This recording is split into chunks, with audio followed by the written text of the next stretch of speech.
আসসালামু আলাইকুম। মুনশেখর ফার্মের পক্ষ থেকে আপনার জানা স্বাগতম। চলে আসলাম আরও নতুন একটি ভিডিও নিয়ে। আজকে আমার মুরগির রানীক্ষেতের দ্বিতীয় ডোজ সম্পূর্ণ করব। এই ভ্যাকসিনটা কিভাবে করতে হবে এবং বিস্তারিত নিয়ে আপনাদের মাঝে আজকে একটি ভিডিও দিব, সেটা বলেছিলাম আগে। এর জন্য আজকে আবার খামারে চলে আসছি। তাহলে চলুন শুরু করা যাক। এই যে আমার হাতে একটি বোতল দেখতে পাচ্ছেন, এটা ফ্রিজে রাখা ছিল। এখানে আপনার দুইটা ভ্যাকসিন, একটা হচ্ছে আপনার রানীক্ষেত, একটা হচ্ছে বাউল বক্স। ভ্যাকসিনগুলো আপনারা ফ্রিজে সংরক্ষণ করবেন এইভাবে। তারপর আপনারা এই যে বোতল থেকে এইভাবে ভ্যাকসিনটা বাইরে বের করে নেবেন। আর অবশ্যই যখন ভ্যাকসিনটা বের করবেন অবশ্যই একটা ছোটো বাটিতে রাখবেন যাতে পানিটা ঠান্ডা থাকে। যে দেখেন রানীক্ষেত ভ্যাকসিন। এখন রানীক্ষেত ভ্যাকসিনটা কীভাবে সম্পন্ন করবেন সেটা নিয়ে আমি আপনাদের মাঝে বিস্তারিত আলোচনা করব।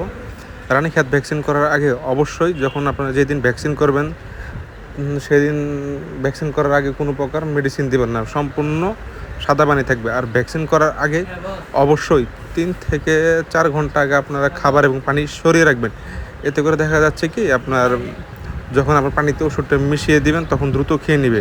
আর ওষুধটা মেশানোর সঠিক নিয়ম হচ্ছে যে আপনার হাফ লিটার পানি নেবেন, হাফ লিটার পানি নিয়ে আপনার ভ্যাকসিনটা গুলিয়ে নেবেন এবং পানিটা দিবেন।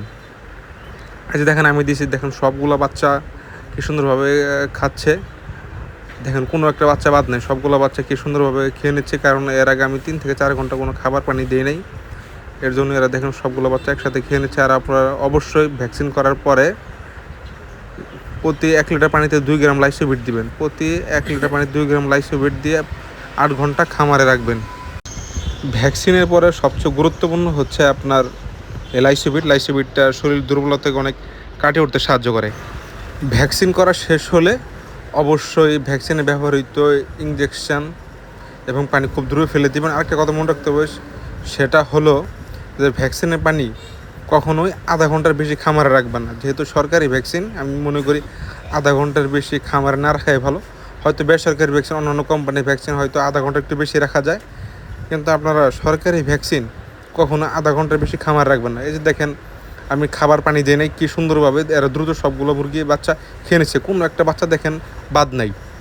আর আপনার যাদের বেশি মুরগি তারা একটু দাঁড়িয়ে থেকে সবগুলো বাচ্চা নিশ্চয়তা করবেন যে সবগুলো বাচ্চায় যেন ভ্যাকসিনে পানি খাওয়ার সুযোগ পায়, সেটা খেয়াল রাখবেন, একটু নাড়িয়ে চাড়িয়ে দিবেন। আমি যেহেতু খাবার পানি বন্ধ রাখছিলাম এর জন্য সব বাচ্চাগুলো সুন্দরভাবে খেয়ে নিচ্ছে।